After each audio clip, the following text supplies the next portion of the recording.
My name is Samantha, and I'm 28 years old. At my parents' anniversary celebration, my sister raised her glass for a toast, thanking them for bringing up an only child. My mom lifted her drink. My dad's face lit up with pride. That's when I stood and said something that froze the entire table. If you've ever felt let down by the very people who were supposed to have your back, let me know where you're tuning in from. I hadn't walked in planning to spark conflict. Truthfully, I hoped to make peace, to finally prove I could rise above it, be the bigger person. The restaurant was exactly the type you'd expect from a couple who once argued about whether their dog should have a middle name. Classy, spotless, maybe a little too beige. The kind of place where servers glide around whispering, and the meals aren't so much eaten as quietly admired from a distance. I showed up 3 minutes early, yet still felt like I was late. My sister, of course, was already commanding the room. Hair flawless, makeup perfect, holding everyone's attention like she was running a campaign or starting a self-help movement. She greeted me with a practiced air kiss and that soft, condescending tone she reserves for family holidays and special occasions. "You made it," she said, like she'd just spotted a casual acquaintance waiting at the bus stop. I gave her a smile back, one that stung, sharp as a paper cut. My mom offered a rigid hug. My dad gave me a curt nod, the kind you give when you bump into your mechanic in the grocery store. Naturally, my seat was at the far end, tucked away beside a ficus, facing my cousin's new boyfriend, who introduced himself twice and still managed to call me by the wrong name. I didn't complain. No sighs, no rolled eyes, no checking the clock, no scene. I kept repeating to myself that I had a reason for being there, that maybe, just maybe, if I reached out this one time, things could finally change. Not perfect, but civil. Bearable. Because I had brought something with me, something meaningful, a thoughtful, generous gesture I had been preparing for months. The envelope stayed tucked inside my bag, its corners soft and worn from being taken out and held so many times. It wasn't simply a check, it was a statement, a quiet, sincere way of saying, in spite of everything, I still wanted some kind of bond. Dinner started. The room hummed with shallow chatter, like the low buzz of a tired fluorescent light.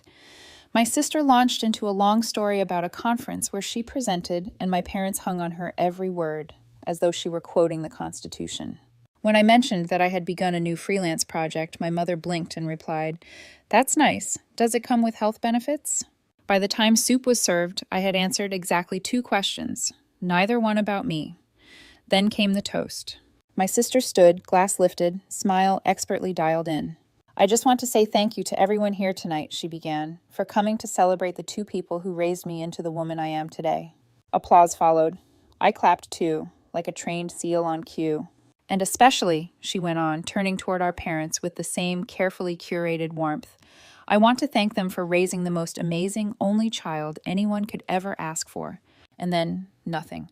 I paused for a moment, waiting, hoping that someone might chuckle, that my mother would gasp and say, "Oh my God, don't forget your sister," or that my father might cough, clear his throat, do anything to break the silence. But instead, my mother raised her glass, and my father smiled, the same smile he wears in posed Christmas photos. Not even a flicker in my direction. I could have burst into flames, and the only reaction I'd get is someone asking the waiter to refill the water. That's when the sound in my ears went quiet. Not dramatic, not cinematic, just a dull stillness, like I'd finally accepted a joke everyone else had been laughing at for years. I stood up before I even realized I was moving. I reached into my bag, pulled out the envelope, and walked calmly to the center of the room. No glass clinking, no preamble, just my voice, even and steady. "I had something prepared to give to the people who raised me," I said, "but I think there's been a misunderstanding." There was a ripple of confusion. Heads turned, my sister's face went slack, my mother's lips parted slightly, like she wanted to say something, but couldn't quite find the tone that would make it charming. I turned toward the table in the back where my aunt and uncle were seated, like second-string relatives who got the invite out of pity. They looked stunned. My aunt's hand fluttered to her chest. My uncle looked like he wasn't sure whether to stand or sink through the floor. I handed the envelope to them directly. No theatrics, no speeches, just a simple, "This is for you." Then I sat back down. For a long moment, no one said anything. No forks clinked, no chairs shifted. It was the silence of a bomb that hadn't quite finished going off.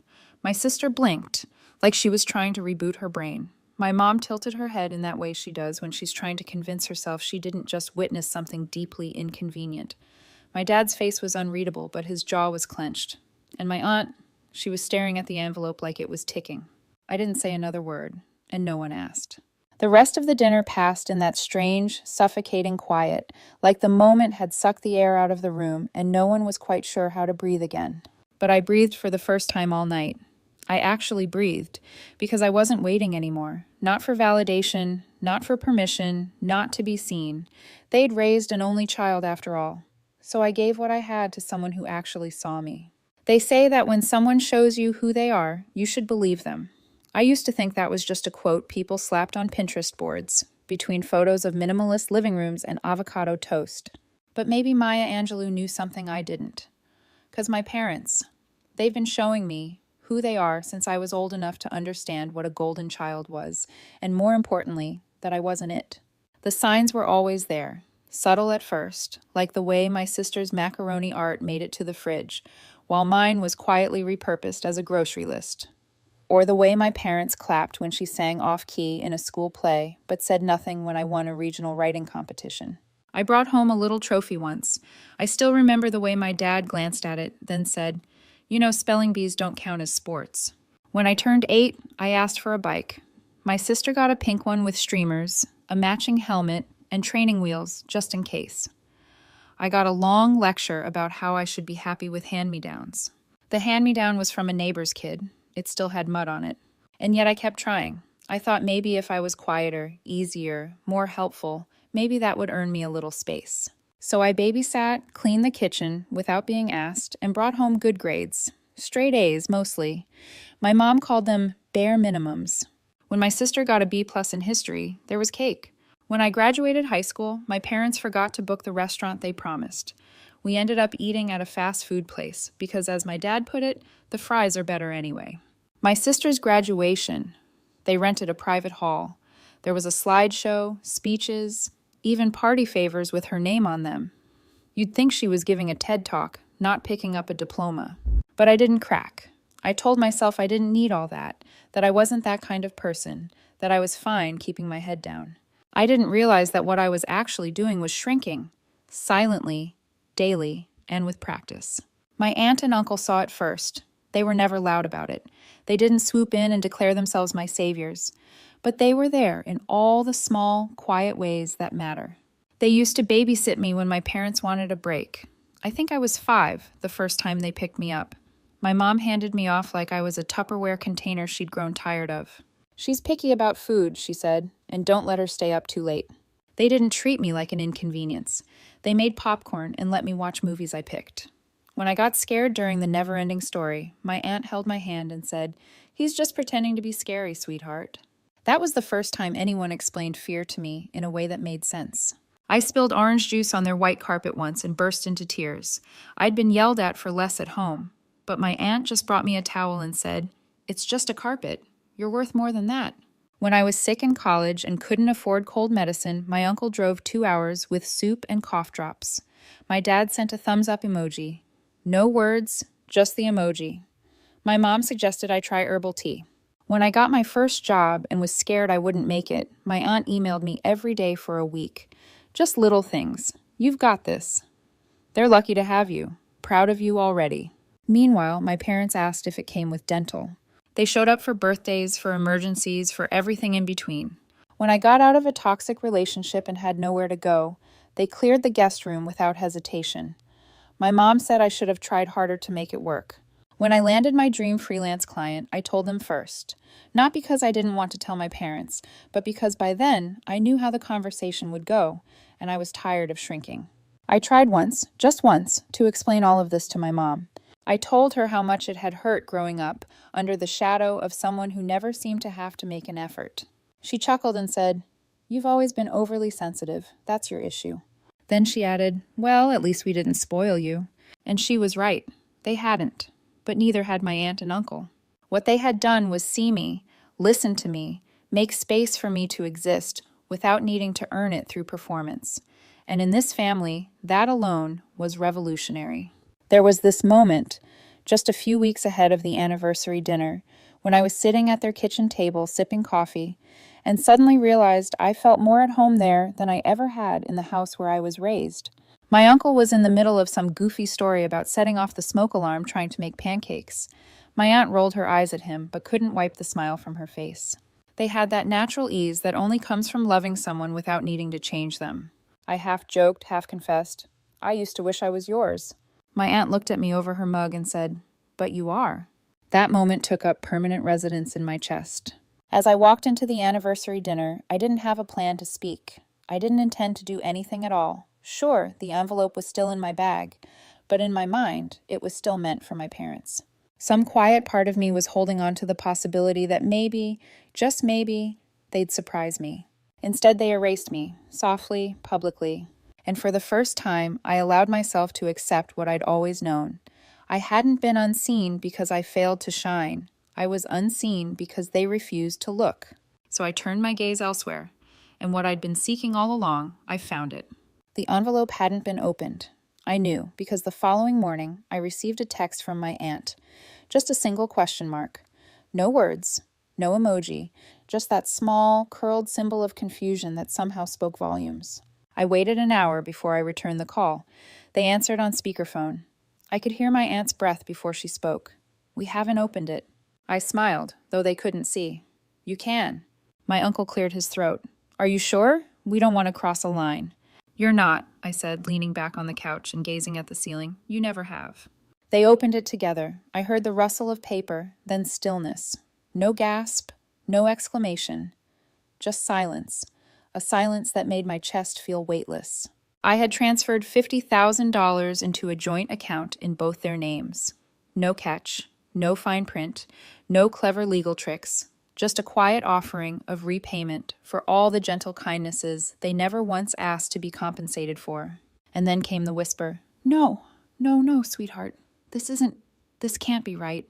"It is," I replied. "You were planning to give this to them, weren't you?" I was. There was more silence. And then something gave way. Not like a dam collapsing, but like a thin pane of glass finally giving in after years of quiet strain. My aunt's voice shook, "But we didn't do anything to deserve this." "You didn't have to," I said. "You showed up. You loved me. You saw me. That was more than enough." Then my uncle spoke, his voice soft, almost sacred. "You don't know what this means to us." "I do," I said gently. "That's exactly why I did it." I assumed that would be it. A clean conclusion, a single act of clarity, wrapped in quiet peace. But of course, that's not how things work in my family. Because 5 hours later, my phone lit up with calls. The first one was from my mother. I didn't pick up. The second came with a voicemail. I played it on speaker while I folded laundry. "You made your point. This is some kind of stunt. It wasn't funny. Call me back." The third call came from my sister. That one I definitely didn't answer. Then came the text. "Sis, was that real? Like, the money? You were actually going to give them that much? Why them? They didn't even raise you. You're being dramatic. You humiliated us." I didn't respond, mostly because I was too busy laughing. The kind of laugh you only let out when something ridiculous finally folds under the weight of its own absurdity. By that evening, my dad had gotten involved. He doesn't usually text. He considers full sentences feminine and emojis leftist propaganda, but I guess the situation called for breaking protocol. "Dad, we need to talk face to face, not like this." Which, in dad speak, translates roughly to, "I don't know how to spin this yet, but give me time." What followed was what I call the regroup phase. My parents closed ranks, spun the story, tried to contain the spread. I got messages from 2 cousins I hadn't heard from in years. Cousin 1, "Hey, I heard there was drama at the dinner. You okay?" Cousin 2, "Oh, what did you say to Aunt Lorna? Mom's freaking out." Aunt Lorna, of course. See, my parents didn't just stew quietly. They activated the family network, like a political campaign. Suddenly, I was the unstable one, the emotional daughter, the attention seeker. But I didn't bite. I didn't explain. I didn't send my own version of events to the group chat. I just let them twist in their own silence. Then came the unannounced visit. It was mid-afternoon, 2 days after the dinner. I opened the door, and there they were, my parents. My mother in her pressed blouse and pearl earrings. My father standing like he was about to ask me to step outside and look at his grill setup. I didn't say anything. I just leaned on the doorframe. We'd like to come in, my mother said. No, she blinked. My dad looked past me into the living room, like I was hiding state secrets in the couch cushions. You don't want to talk this through? He asked. You didn't seem interested in talking when you raised your glasses to your only child. My mother exhaled sharply. It was a joke. No one laughed. We didn't mean it like that. Didn't you? I crossed my arms. You had all night. You didn't say a word. He straightened. You blindsided us. That's rich, I said, coming from the people who cut me out with a smile. Dad spoke again. $50,000. That's not a joke. You were going to give that to us? I was, I said. And you gave it to them instead? I didn't answer. We both knew. That money, my mom said, her voice tightening, could have helped us retire early, pay off the car, your father's medical bills. I know, I said. That's why I saved it. He stared at me, unblinking. So what changed? I smiled, not kindly. You toasted to your only child. She looked away. My dad clenched his jaw. So this is revenge? No, I said. This is recognition. I gave my thanks to the people who earned it. You're throwing away your family. I'm finally choosing one. They left after that, not with a slam, but with a quiet door click that felt heavier than it should have. I thought it might stop there, but then my sister joined the offensive. She posted some vague, emotionally manipulative thing online. A photo of my parents' wedding picture captioned, "Some people only show up when they want applause. Real family shows up quietly." I didn't respond. I didn't need to. The next day, I got a call from my aunt. We've been getting messages, she said, sounding embarrassed. From your mom and your sister. I figured they're trying to guilt us, saying we manipulated you. You didn't. I know, I hate this. We didn't want to be in the middle. You're not, I said. You're where you've always been, beside me. She didn't say anything for a moment. Then, we're not going to cash it. The money. You are. We don't need it. I know. We can't accept it. Yes, you can, I said, because I need you to, because I can't go back in time and make things fair, but I can do this. I can say thank you properly. He sniffled. You're going to make me cry. Good, I said. I was starting to feel like I was the only one. That night, I sat on my porch with a glass of wine and looked at the stars. I didn't feel triumphant. I didn't feel smug. I felt sick, like something in me had been put back into place. The fallout wasn't over, but I wasn't afraid of it. Because when the dust settled, they'd still be there, my aunt and uncle. The people who never asked for proof, who never needed a performance, who knew who I was, even when I was still trying to figure it out. And now they knew what they meant to me, finally. I thought the silence would be the end of it. You know that moment after a storm, when everything's eerily still, and you convince yourself it's over? That was me, sitting in the quiet, thinking maybe, just maybe, they'd let it go. That maybe my parents would take the loss and retreat into their own cold little bubble. But that's not how people like them operate. Quiet was never peace. It was a setup. It started with a phone call from my cousin Theo, of all people. We hadn't spoken in years. He was the kind of relative who didn't bother remembering birthdays unless it showed up in his Facebook notifications. So when I saw his name pop up, I didn't pick up. He left a voicemail. Hey, just wanted to give you a heads up. Your mom's been saying some things about you, about the money. You might want to check your socials. I don't use Facebook much anymore, but I logged in. And there it was, a long, meandering post on my mother's page, with just enough vagueness to give her deniability, but all the usual trademarks, spiritual quotes, passive-aggressive scripture, and just enough weaponized humility to make it look like she was the one bleeding. She never said my name, but she didn't have to. It breaks a parent's heart when their child is led astray by people pretending to love them. Family isn't about money, it's about loyalty. We did our best, and now we're being punished for it. Sometimes evil wears a smile. Beneath that, the comments piled up. Church friends, old neighbors, acquaintances with too much time and too little information. Praying for your family. You don't deserve this. You raised your daughters right. And my favorite, people forget who carried them when they were helpless. One day they'll regret it. I almost laughed. Almost. But my hands were shaking too hard. Then came the real blow. My aunt called me, shaken. She had gotten an anonymous email. No subject line, just screenshots of old text messages I'd sent years ago. Ones I'd sent in moments of frustration. Complaining about them. Venting. Being messy. Saying things like, I wish they'd stop hovering. And sometimes I just want space. Things I never meant as betrayal. Just as noise. the kind you let out when you're human and tired and raw. The sender? My sister. She didn't sign it, of course, but she left enough breadcrumbs that it wasn't hard to figure out. I know you didn't mean it, my aunt said, but it hurt to see. And I believed her, not because she was guilt-tripping me, but because she was honest, because she told the truth, even when it was uncomfortable, unlike the rest of them. So I drove over. I sat at their kitchen table with a box of pastries and a pit in my stomach.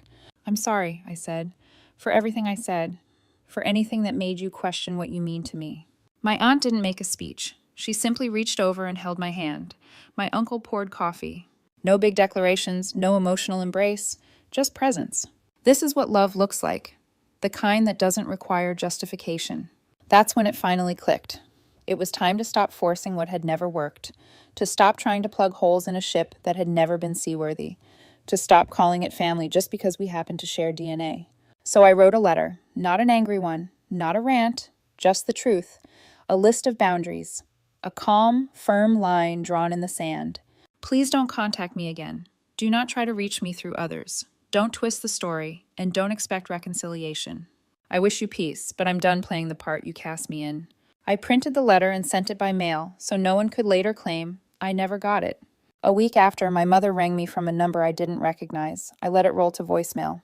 Her message began in sobs and ended in anger. You've ruined this family. You've broken your father's heart. Are you happy now?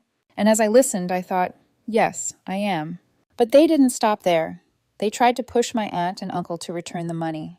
They sent formal letters, hinted that my relatives were being misled, and even suggested that I was unstable.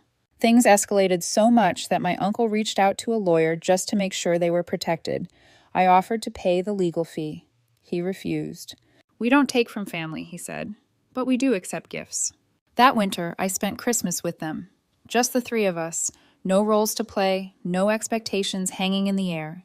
We cooked together, played cards, watched old films in pajamas, and laughed until our stomachs hurt. My aunt handed me a scarf she had knitted herself. My uncle made hot chocolate, slightly burnt, but we drank it anyway. It was the best holiday I'd ever known. At one point, my aunt turned to me and asked, "Do you regret it?" The answer came instantly, no, because I hadn't simply left a family behind. I had walked into one. I stopped wishing to be noticed and instead chose the people who already saw me for who I was. Eventually, the calls ended. The noise faded out. They moved forward, found new faces to perform for, fresh stories to spin. I didn't. I stayed here, in the small, quiet life where love has no conditions and kindness doesn't come with hidden costs. Sometimes I still revisit that dinner, the shock on my sister's face when I gave the envelope to someone else, my mother's frozen stare, the tightness in my father's jaw. Those memories once haunted me. Now, they remind me of the night I stopped apologizing for simply being, the night I finally said enough and meant it. I'll admit, there are moments I still wonder if I handled it perfectly. Not the choice to give the money to my aunt and uncle. That still feels right to my core. But the way I delivered it, the public handoff, the silence that followed. Was it too much or perhaps not enough? I never meant to humiliate anyone. I acted because I couldn't keep pretending anymore. But sometimes lying awake, I ask myself, should I have waited? Slipped the envelope to them quietly? Would that have softened the blow or simply made it easier for my parents to twist the story? So what do you think? Did I make the right call? Was I justified or was there a gentler way to walk away? Share your thoughts in the comments. I'd truly love to know what you would have done if you were in my place. And if you'd like more raw, real stories like this about family, choices, and learning to stand your ground, don't forget to hit subscribe.